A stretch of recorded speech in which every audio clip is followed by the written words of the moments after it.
Speed Channel proudly welcomes you to coverage of the Cadillac American Le Mans Challenge. Again, Miami, Florida, playing host to the world's premier sports car racers and the penultimate round of the 2002 American Le Mans Series. Well, qualifying was crucial for Dindo Capello here yesterday, Rick. He needed that bonus point for the pole position to halve the gap to his teammate Tom Christensen. How focused was he? Well, he just got pipped at the ball by 100th of a second. He still thought he had another lap in him, and he went for it. He hit the fence. The big concern then was on his cool-down lap, effectively, did he damage the Michelin tires? The Michelin tires were good, the rims were not. They had to change the rims on the Audi. He assumes his position at the front of the field. GTS was all about Corvette, but now they have serious competition. First of all, Terry Borchler, for the second time, has grabbed the pole position in the Seline. And don't forget about the Ferraris. First of all, the Pro Drive Ferrari was dominant at Laguna Seca and the Zero All-Guard machine. Now, unlike the Audi, they did have to change tires. They've been fast all weekend, but today they have to start from the back of the pack. The 900 prototypes build the fastest cars of all. They are the big exotics. They can't weigh any less than 1,984 pounds and have a ton of horsepower with either a big cubic inch motor or a 4-liter twin turbo. Right behind them, the LM675, they weigh a little bit less and also have slightly smaller motors. But power to weight, they are virtually as fast as the big brothers. Now to turn to the production-based class, the cars that you wish you had won on the street, GTS is the big block version of this. The Seline, the Corvette, of course the 550 Maranello Ferraris, and right behind, a class really that is dominated by the Porsches, but also is occupied by the BMW M3s. They could be giant killers, particularly on a trite turf like Miami. This whole track is tight. Now, I think we're going to see action right off the green here. Underway, it's the Audis leading down into turn number one. Frank Vila starting car number one. Dindo Capello alongside in the two car. Look at the traffic jam through the first couple of corners. It is so tight, and David Bradham expressed it perfectly. I think if you do finish, you are going to finish well, but it's going to be a huge chore. It's kind of like inviting the Oakland Raiders over to your house for lunch, and they all come into the kitchen. You know there's going to be contact. You just try and make it as minimal as possible. Now this is the section of the track, turns 4, 5, 6, and 7, where the repair work was done overnight. As we showed you a few moments ago, we've got a lot of different onboard looks for you today. We'll take a ride. This is, of course, the Cadillac American Le Mans Challenge here in Miami. And one of the two Cadillacs has one of our onboard cameras here for us this weekend as well. Through the fountain area on the backside, let's take a ride.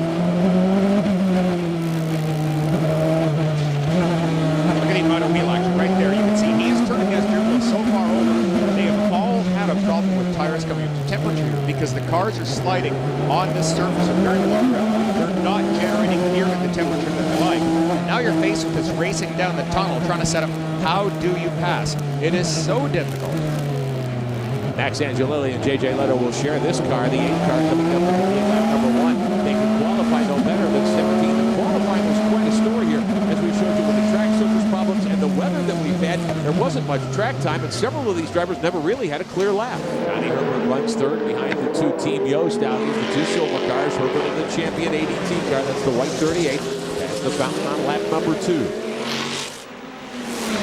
Vila is your leader. Capello in the 2 car. Running fourth right now. Mark Boussin's out of Belgium. Now, this is the Jim Matthews rival and Scott Marquez. There's the leader in the 6-7. Oh, and one of the Penalties has spun. It's the 51 car with Alberlin on board. The Californian's gone around, and Alberlin just overcooked it coming off that corner. Looks like the rear end just got away from him. Yeah, There's another. No, he got nudged. Tapped. Yeah, his own teammate tapped him. Jan Magnussen driving the other Penos, the 50. So Alberlin has lost a lap here, and one of the Vipers has and he's spun. The 44 car. Look at the front end of the car right there.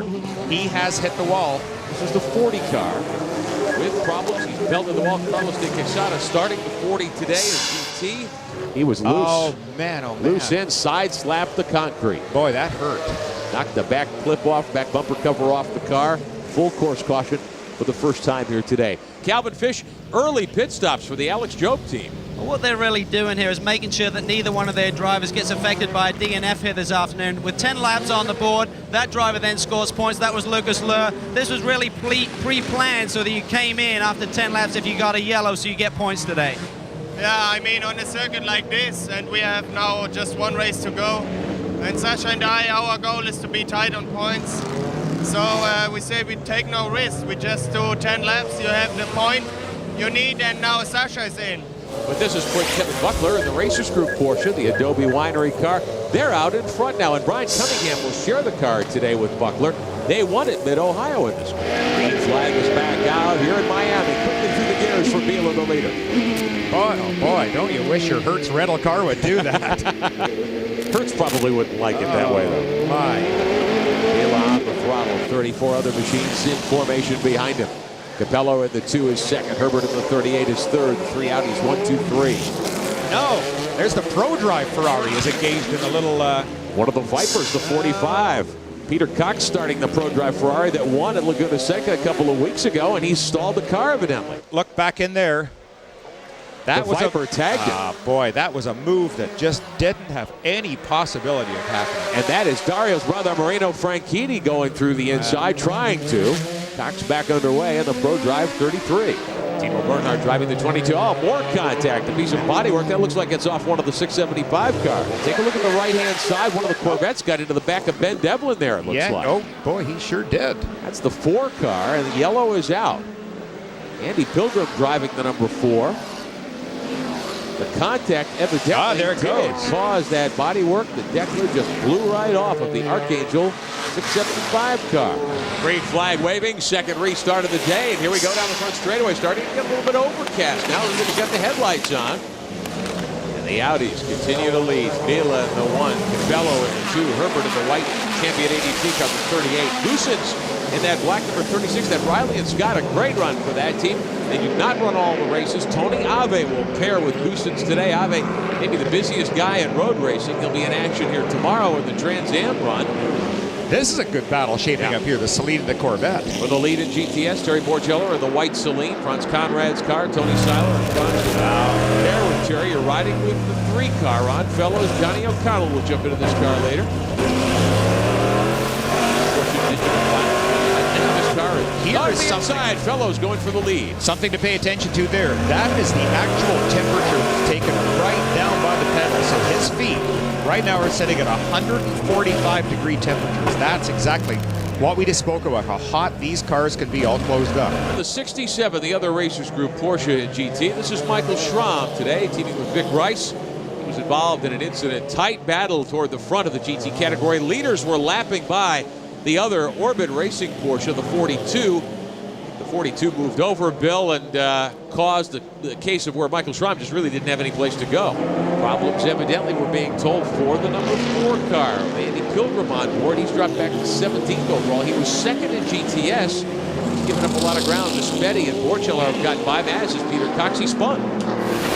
675, I believe we've had a lead change there. John Field has taken the Banana Joe's MG Lola past Claudia Hurtgen. Here comes James Weaver for second, locked up the brakes, Bill. Boy, he did a nice job there. Kept that car very straight, but for a fraction of a second, once again, because he's on that area of pavement with very poor traction, just got the wheels all smoking. Now, he kept it locked for such a short period. I don't think that'll be a problem with flat spotting the tires. I'm sure he's going to be all right that way. Oh, no! Battling Naspetti for the lead in GTS, the Olive Garden Coca-Cola car. Emmanuel Naspetti has spun. He was closing in on Ron Fellows in the Corvette. That's the orange, the green car you're seeing there behind the 3 car. Chasing Ronnie and jumps on the power. That's exactly. Just got on the power a fraction too early.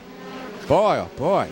And he quickly locked up the brakes to keep it off the barrier. Good bit of driving. What? Oh, no. Oh, he spun twice. Oh, man, how frustrating. We are under full course caution for the 3rd time today. One of the GT Porsches in trouble. This is the number 21 car, Michael Newgarden from Monaco.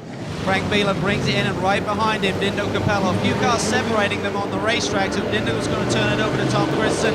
Meanwhile, Frank Vila straps in his teammate, Emanuele Pirro, the current ALMS champion. He'll go to work here. He's getting on with that big shunt that he had at Mosport earlier this season. Said he's now 100% fit, feeling good. He's working out. He's very fit for an old boy. Emanuele's looking around, refueling is done. Tire stop is complete. He maintains the lead. Now, the most notable thing, Calvin, is you had the number 1 and 2 Audi, but the 3rd place Audi, the champion Audi 38, did not pit.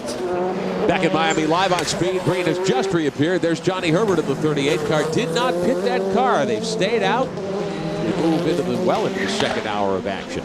He's taken advantage of this build. The build is pretty substantial. It's an interesting gamble. The one thing that I do like is it's going to give him a number of laps of clear track. He doesn't have to worry about running up and making risky passes on anybody. He can just simply concentrate on being as clean, as fast as possible. Claudia Hurtgen leading at 675 in the 11 car. The Nighthawk car, she is 6th overall. They have run a magnificent race in that car. And that red Pro Drive Ferrari, they've made their way back up to second place now. Johnny O'Connell is shown as the leader in the number 3 Corvette still. But Peter Cox in the Pro Drive car has done a great job. Cox is about 50 seconds behind right now, but he's got an opportunity certainly to come up and challenge. Plenty of time to go here this afternoon. And apparently the Dyson crew had that car behind the wall to make some repairs. So David Weaver, who had come up from 19th, he running 8th overall and 2nd in the 675s. Well, they've dropped back a good bit now. The 675 leader is still Claudia Hurtgen. And this 675 car has spun one of the Team Bucknam cars. It's the 56 with Millman. They have gone around on one of the corners. And yeah, just a moment ago, we saw Butch Leitzinger come out from behind the wall in the Dyson car. They've got problems again. What's going on? Yeah, what they're doing is they're pushing it now because it will not refire on its own. They're pushing it, and of course, if they can get this car to leave the pits, then they get a penalty. They have to come back in and make the car start on its own. We're told that the yellow flag is going to wave now. We'll have a full course caution for the 4th time here this afternoon. And I would be willing to bet that Mr. Herbert might take this opportunity to dive into the pits. So far going routine, in fact, a little bit slower than you would like on the tire change, but unfortunately, there's a Seline right in front of him at the moment. There's not going to be much room for him to leave. They're going to have to pull him back. Don't run over that hose. They're very close to the air gun. If he runs over it, he'll get a penalty. Oh, he did. He just clipped. Oh, no! Now he has pulled a whole air hose off. You might be able to hear it in the background. On the way out, it caught one of the air hoses. Unfortunately, there'll be a penalty coming for Herbert. Champion Racing just seemed to have an inordinate amount of bad luck. If the other car hadn't been in front of them at that point, they wouldn't have had to push back. They wouldn't have snagged on and on and on. Unbelievable. Past halfway here today, and the 1 car, Emanuele Piro driving. Back in the lead after the trouble on pit road for the ADT champion team. The S1 Porsche GT, and here comes Piro in the 1, lapping by the 33 again. Look at that car just snaking around too. The tires have just lost all the temperature so quickly. Tom Christensen now driving the yellow trim car, the number 2, and Christensen is close. Now about 3.5 seconds further back is the first of the Cadillacs, the 8th car, Max Angelilli and J.J. Leto. As that program winds down, they have this race next week at Petit Le Mans, then those cars go to mothballs. We're told that IMSA officials have decided they're not going to penalize the ADT champion car. So Johansson is in 5th on the lead lap, at least at the moment. That is the decision. Now, Buckler had led earlier today here at GT in his Racers Group blue Porsche, the number 66, but on pit road, he has stopped. Remember that the 2 Alex Job cars stopped in the first caution, 10 laps in, to make sure all 4 drivers got a shot at running at least 10 laps today for points, because there's a lot at stake for the Job team and their drivers trying to win the ALMS season title. And we've had a pass on the racetrack. Stefan Johansson has moved the champion ADT Audi into 4th spot. And by David Brabham and the Panos as they came onto the front straight. Yeah, I think David is fighting that old girl about as hard as he can, but he just couldn't hold Johansson off. And Stefan got a great run coming onto the straight. Cadillac on the inside. Now Johansson is right on the tail of the Caddy. I'd say rush hour traffic jam on the streets of Miami, but it's Saturday, not Friday. And look at this, Johansson right up on the Caddy now. This is for position. And he's got it. Blows right by him. Angelilli, I think, let it go. He did. You are correct. That was a very polite move by Max. He saw him coming up, and I think he just wants to kind of soldier on. Oh, in trouble for the Archangel 13 car. Ben Devlin in the 675s. The lead belongs to Mike Duran, taking over from John Field. Banana Joe's 37. That's one of the MT Lolas. Chad Block, who took over the 11 car, the Nighthawk car, from Claudia Hurtgen's 2nd, about 19 seconds back. Up Dyson 675 back on the racetrack. Take a look at what happened to 13 with Ben Devlin. Had gone around twice during our break. Johansson gave him the chrome horn there and turned the 13 around. And that was the 2nd time in consecutive laps Devlin had spun in that very same spot, evidently. Now we're getting word that the champion team may in fact be penalized for the incident on pit road a little earlier. And under IMSA rules, they're going to show the 38 flag and penalize the laps. That's not the first penalty they've been assessed. No, it's not. There it is right there. Stop and go penalty being assessed. Johansson, visor up, and the layer of the helmet. Still very humid and quite warm here in the 675s. Here's the battle for the lead. The 37 and the 11 virtually nose to tail. Chad Block in the Gestetner Nighthawk number 11. Michael Duran with the Banana Joe's 37 is the leader. Cars running 8th and 9th overall. 96 laps complete. Calvin Fish, this battle in the 675. This has been the best racing, really, we've seen all day. Yeah, it's getting really tight out there, Rick, and the reason is that Mike Durand got in that car a little bit sooner than Chad Block, meaning they don't have as much fuel in the car. Got him. Lead change. Go ahead, Cal. And John Field said we're really having to backpedal on the revs to make it to the finish without making another pit stop, so I think that's why they've lost a little bit of their speed in the 37. And the 37 has stopped. It looks like there's some damage. He's hit something evidently, or been hit. And that's at the fountain. And that looks like the other Banana Joe's car. That's their 900 prototype for Lola Judd, the number 30. So full course yellow. We've been clean for quite a while. Now a full course caution has come out. Clint Field. Well, and it's John's son. And it's Lucas Lur behind the wheel of the 23 machine. His 22 teammate was back out, I believe. He may have been almost a lap up on him, so he should still retain the lead. There may have been a lead change here in the pit, but the 22 car came in first. This is routine, about 25 seconds of fuel. They're now going to tires. This was a surprise initially. They said fuel only. They're going to the left front. Now they're going to the left rear. One wheel done on each side, of course, and the same routine is being done on the other side of the car. It's still being routine. I'm a little confused if they're on the same lap, Rick. Maybe you can help me out with that. Well, what happened was the two cars are running 1-2 on the racetrack, but the overall leader of the race was in between them. So when we went yellow, they then became a lap apart. The 23 car went around to the back end of that lead lap, and the 22 car was stuck. So when they came on pit lane, there was a little bit of confusion there. Who was on the right lap? The 23 car kept the lead. There's been a change of position for fourth. David Brabham making a move here on Stefan Johansson to the inside down the front stretch. that was a real brave, gutsy move by Brabham. He got a pretty good run off the corner, did not allow the Audi to get away. You can see just kind of tucked in there. I don't think Stefan thought he had a chance of passing, but boy, David really dove it down in there. I think what played into Brabham's favor there was the kink in the front stretch. I think Johansson was trying to block, but found himself on the wrong side of the road. Quite possibly. A penalty for Tom Christensen. Flag on the play, a stop and go for Christensen for tagging the 79 at GT Porsche. So Christensen to the penalty box. This is a great run for Cadillac, Bill Adams. We talked about how the program comes to an end in 3 years. Next week, we go to Atlanta. Angelilli in line to finish in second spot with 3 minutes to go in Miami. And here comes Christensen. This is for second spot. Oops. Oh, trouble. Cars has gotten into difficulty. There's body work out on the racetrack. Last lap, though, so it probably won't be a factor. It might be one of the Vipers. Checker flag waving over Piro. I hope you Piro recognize the flag correct the flag here on the streets of Miami. I'm very proud of my Johansson going by. He will be fifth of the 38 for second spot. Off the final corner, down the front straightaway. The debris in the way, not a factor. Angelilli in the Cadillac. Trying to get there. There's traffic. You can hear Angelilli on the radio. He gets the checkered flag in second spot. This will certainly help make up for some of the disappointment Johnny had at Laguna where they had that fire. So now he can have a good celebration. Fellows and O'Connell score the GTS win. Chad Block scores the 675 win for the Nighthawk team and his teammate Claudia Hurtgen. And in GT, it looks as though Lucas Lure for Alex Job Racing will beat his teammate Jörg Bergmeister by a lap. There's Fellows high-fiving his crew. Well, the defending champion in this class has not given up hope yet. Your third win of the year, Emanuele. What a great run today. Looking on a race by race base, I cannot be more happy than this year. You know, we did, every race was very competitive, but still, you know, you need a little bit of luck. Is Frankie? Very, very good Thank job. you. Thank you. You too. Lucas, great battle between you and your teammates, but then one car getting a lap down with the leader splitting you. Yeah, the problem starts earlier. I mean, we had a hell of a fight, you know. We did a hell of a pit stop. I mean, our crew was really fast, and so I was able to pull away a little bit from Jörg. And because of that, I get the wave by the Spacey car, and he doesn't.